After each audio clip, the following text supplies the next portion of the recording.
క్రీస్తునాథుని యందు ప్రియ సహోదరి సహోదరులారా, సామాన్య 4వ ఆదివార ధ్యానాంశానికి మీకు స్వాగతం. ఈరోజు మనం ఆలకించే మొదటి పట్టణము జెఫన్యా గ్రంథము 2వ అధ్యాయము 3వ వచనము మరియు 3వ అధ్యాయము 12 నుండి 13 వరకు ఉన్న వచనాల నుండి గ్రహింపబడింది. సువార్త పట్టణము యేసు ప్రభు కొండ మీద చేసినటువంటి ప్రసంగములోని మొదటి భాగము మత్తయి సువార్త 5వ అధ్యాయము 1 నుండి 12 వరకు ఉన్న వచనాల నుండి గ్రహింపబడింది. ఈ గ్రంథ పఠనాలను మన ముందుంచుకొని మనము ప్రభు యొక్క సందేశాలను ధ్యానించటానికి, స్వీకరించటానికి ప్రయత్నం చేద్దాం. మొదటిగా ఈరోజు మనం ఆలకించిన జెఫన్యా గ్రంథము నుండి వాక్యాలను మరొక్కసారి జ్ఞాపకం చేసుకుందాం.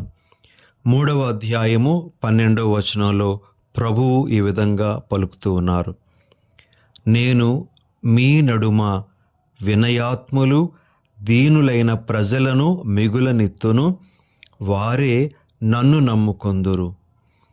ఇజ్రాయేలీలలో మిగిలియున్నవారు ఎవరికి కీడు చెయ్యరు, కల్లలాడరు, మోసము చెయ్యరు. వారు ఎవరి భయము లేక సురక్షితముగా మనుచు వృద్ధిలోనికి వత్తురు. వినయాత్ములు దీన మనస్కులైనటువంటి వారు ఏ విధంగా నడుచుకుంటారో, ఎటువంటి దీవెనలను పొందుతారో ప్రభు మనకు ఇక్కడ ఈ వాక్యాల ద్వారా తెలియజేస్తూ ఉన్నారు. అదేవిధంగా మనము సువార్త పఠనంలో ఆలకించిన అష్టభాగ్యాలలోని మొదటిది దీనాత్ములు ధన్యులు, దైవరాజ్యము వారిది. ఈ ధన్యత వాక్యము ద్వారా మనము గ్రహించాల్సినటువంటి సత్యము ఏమిటి అంటే, ఎవరెవరైతే దీనత్వాన్ని కలిగి ఉంటారో అటువంటి వారికి దేవుని యొక్క రాజ్యము వాగ్దానం చేయబడుతూ ఉంది. అటువంటి వారు దైవరాజ్యాన్ని స్వతంత్రించుకుంటారు అనేటువంటి విషయము మనకు ఇక్కడ స్పష్టంగా అర్థమవుతూ ఉంది. ప్రియ సహోదరి సహోదరులారా, ఈ సందర్భంలో మనము దీనత్వము అనే పుణ్యము గురించి, వినమ్రత వినయము అనేటువంటి పుణ్యము గురించి కొంతసేపు ధ్యానించుకుందాం. ప్రభు మనకు తెలియజేసేటువంటి విషయాలను మన మనసుల్లో పదిలపరుచుకొని ఈ పుణ్యములో ఎదగడానికి ప్రయత్నం చేద్దాం. కిట్టెనోవా థోమస్ వారు ఈ విధంగా ఈ దీనత్వము అనేటువంటి పుణ్యము గురించి చెప్తారు: humility is the mother of many virtues, because from it obedience, fear, reverence, patience, modesty, meekness and peace are born.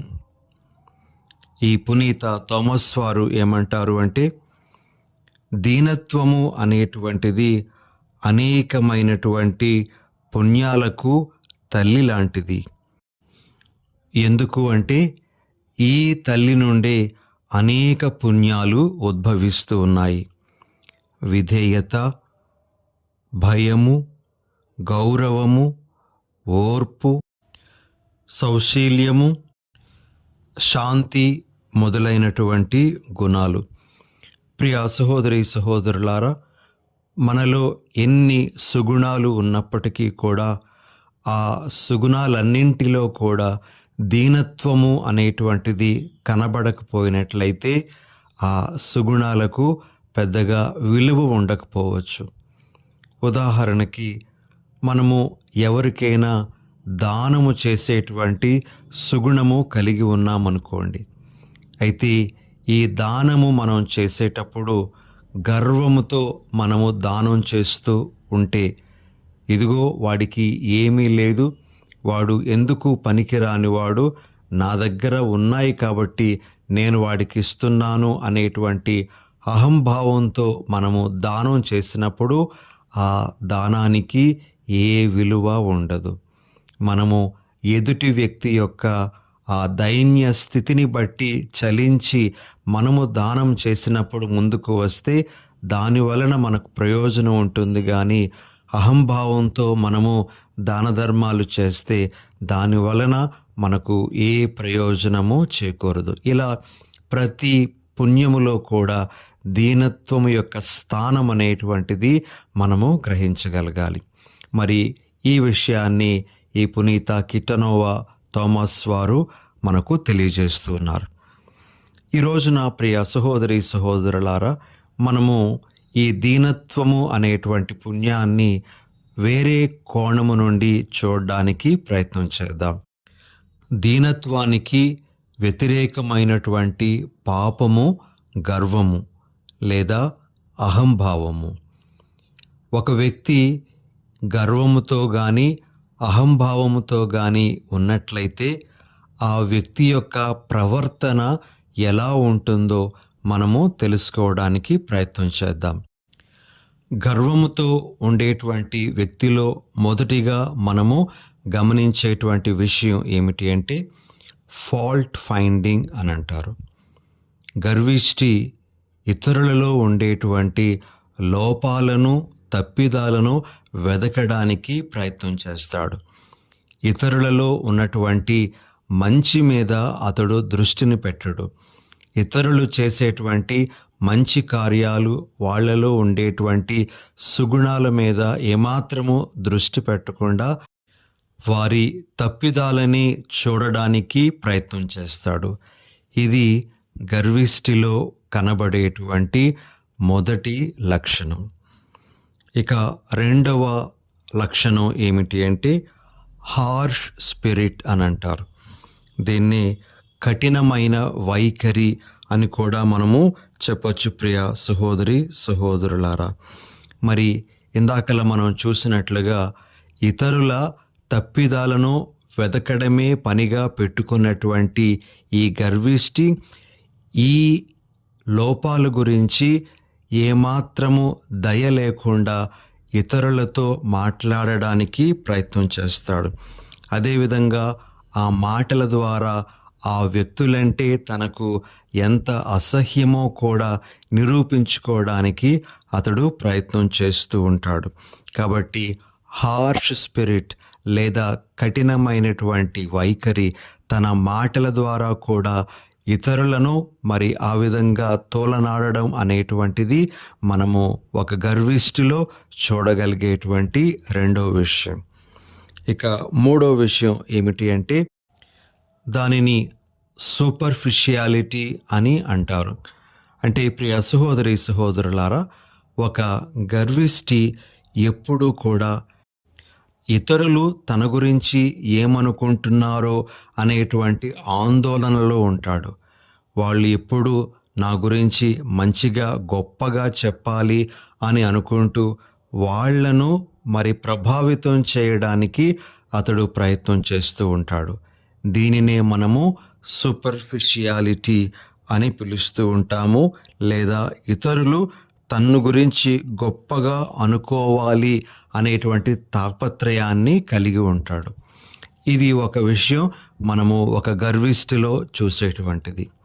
ఇక నాలుగవది ఏమిటి అంటే ఒక గర్విష్టి విమర్శను ఎప్పుడూ కూడా ఎదుర్కోలేడు, విమర్శను తట్టుకోలేడు. ఎవరైనా తనలో ఉండేటువంటి లోపాలు ఎత్తి చూపిస్తే అతడు ఆ యొక్క విమర్శలను భరించలేడు, ఆ విమర్శలను ఏమాత్రము అంగీకరించడు. ప్రియమైన సహోదరి సహోదరులారా, ఇది ఒక విషయము మనము గర్విష్టిలో చూడగలిగేటువంటిది. ఇక ఐదో విషయం ఏమిటి అంటే స్టబర్నెస్ లేదా మూర్ఖత్వము అని అంటారు. ఒక గర్విష్టి ఎప్పుడు తాను చెప్పిందే అందరూ అంగీకరించాలి అనేటువంటి మొండి పట్టుదలతో ఉంటాడు. తాను చెప్పిన దాంట్లో అనేకమైనటువంటి లోపాలు ఉన్నప్పటికీ కూడా తన విషయమే అందరూ అంగీకరించాలి, తాను చెప్పిందే పాటించాలి అనేటువంటి మొండి వైఖరితో ఉండడం అనేటువంటిది మనము గమనించగలం. తాను చెప్పింది ఎప్పుడు కరెక్టే అని నిరూపించుకోవడానికి కూడా ఈ గర్విష్టి ప్రయత్నాలు చేస్తూ ఉంటాడట. ఇది ఒక విషయము మనము గర్విష్టిలో చూడగలిగేటువంటిది. ఇక 6వ విషయం ఏమిటి అంటే ఇతరులను చిన్న చూపు చూడడం, లుకింగ్ డౌన్ అపాన్ అదర్స్. ఇతరులను మరి కించపరుస్తూ మాట్లాడడము, వారి యొక్క గొప్పదనాన్ని ఏమాత్రము కూడా అంగీకరించకపోవడము, మరి తనకి అన్నీ తెలుసు అనేటువంటి ఆ భావముతో ఉండడము, ఇతరులను ఏమాత్రము కూడా మాట్లాడనివ్వకపోవడము, వారి యొక్క మంచిని గురించి ప్రస్తావన తీసుకురాకపోవడం అనేటువంటిది ఈ గర్విష్టి చేస్తూ ఉంటాడు. ఇది 6వ లక్షణంగా మనము గమనించాలి. ఇక 7వ లక్షణం ఏమిటి అంటే స్వకీర్తిని ఈ గర్విష్టి ఎప్పుడు కూడా ఆశిస్తూ ఉంటాడు. ప్రామినెన్స్ టు సెల్ఫ్ అని అంటారు. ఎప్పుడు దృష్టి తన మీదనే ఉండాలి అని కోరుకుంటూ ఉంటాడు. తననే అందరూ పొగడాలి అనేటువంటి భావంతో ఉంటాడు. ఇలా తనను గూర్చినటువంటి ఆ విషయాలను చెప్పుకొని సంతోషించటానికి ఎప్పుడు కూడా ప్రయత్నం చేస్తూ ఉంటాడు గర్విష్టి. ప్రియులకు సహోదరి సహోదరులారా, ఇలాంటి విషయాలు మరి గర్విష్టిలో మనము గమనిస్తూ ఉండగా ఇవి ప్రభువునకు ఇష్టము లేనటువంటి విషయాలుగా మనందరము ఈరోజు గ్రహించాలి. ప్రభువు గర్విష్ఠులను ఏమాత్రము కూడా అంగీకరించరు. మనము బైబిల్లోని చాలా వాక్యాలలో ఏ విధంగా ప్రభువు గర్విష్ఠులను, అహంకారులను మరి పడగొడతారో మనము ఆలకించగలం. ఒక వాక్యాన్ని ఉదాహరణగా మనం తీసుకుందాం. మరియమాత పాడినటువంటి స్తోత్ర గీతంలో మనము ఈ విధంగా ఆలకిస్తాం. లూకాసు వార్త 1వ అధ్యాయము 51, 52 వచనాలు. ఆయన తన బాహుబలమును చూపి అహంకారుల దురాలోచనలను విచ్ఛిన్నము గావించెను. అధిపతులను ఆసనముల నుండి పడద్రోసి దీనులను లేవనెత్తెను. ఇదే భావమిచ్చు ఇంకొక వాక్యాన్ని మనము శిరాపుత్రుడైన యేసు జ్ఞాన గ్రంథము 10వ అధ్యాయము 14వ వచనంలో ఆలకిస్తాము. ప్రభువు రాజులను సింహాసనము నుండి కూలద్రోసి వినయాత్ములను గద్దెనెక్కించెను. సామెతల గ్రంథము 21వ అధ్యాయము 4వ వచనంలో మనము ఈ విధంగా ఆలకిస్తాం. గర్వపు చూపు, అహంకారపు హృదయము దుష్టుల పాపములు అనవచ్చును అని. మరి ప్రియ సహోదరి సహోదరులారా, ఈరోజు మనము ఈ అహంకారము, గర్వము అనేటువంటి ఆ పాపము గురించి కొన్ని విషయాలు తెలుసుకొని ఉండగా ప్రభువు మనందరికీ ఈరోజు తెలియజేస్తున్న విషయం ఏమిటి అంటే గర్వముతో, అహంకారంతో మనము విర్రవీగుతూ ఉండేటప్పుడు మనము దైవరాజ్యానికి దూరమైపోతూ ఉన్నాము అనే విషయాన్ని గ్రహించాలి. ఎవరిలో అయితే దీనత్వం ఉంటుందో వారు దైవరాజ్యము వైపు అడుగులు వేస్తూ ఉన్నారు అనే విషయాన్ని కూడా మనము గ్రహించాలి. ఈ రోజున ఈ దివ్య బలిలో పాల్గొంటూ ఉండగా దీనత అనేటువంటి పుణ్యంలో ఎదిగే వరాన్ని ప్రభువు మనకు అనుగ్రహించమని మనం ప్రభువుని ప్రత్యేకంగా వేడుకుందాం. దీనత కలిగినటువంటి వ్యక్తి తనకు ఉన్నదంతా కూడా ప్రభువు నుండి వచ్చినదే అనేటువంటి ఆ భావంతో జీవిస్తాడు. తనకు ఎంత ఉన్నా అదంతా కూడా దేవుని యొక్క ఉచిత కృపగా భావిస్తాడు. దీనత కలిగినటువంటి వ్యక్తి తాను ఎన్ని గొప్ప కార్యాలు సాధించినా ఇవన్నీ ప్రభువు నాకిచ్చినటువంటి శక్తి వలననే సాధ్యమయ్యాయి అనేటువంటి విధంగా జీవిస్తాడు. దీనత కలిగినటువంటి వ్యక్తి ఇతరుల పొగడ్తలను ఆశించకుండా తాను చేయాల్సినటువంటి మంచిని చేసుకుంటూ వెళ్తాడు.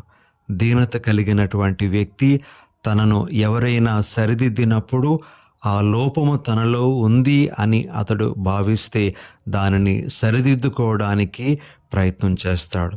మనము దీనత కలిగినటువంటి వ్యక్తులుగా జీవిస్తూ ఆ ప్రభువు మనకు అనుగ్రహిస్తున్న ధన్యతలో అడుగు పెట్టడానికి ప్రయాసపడదాం.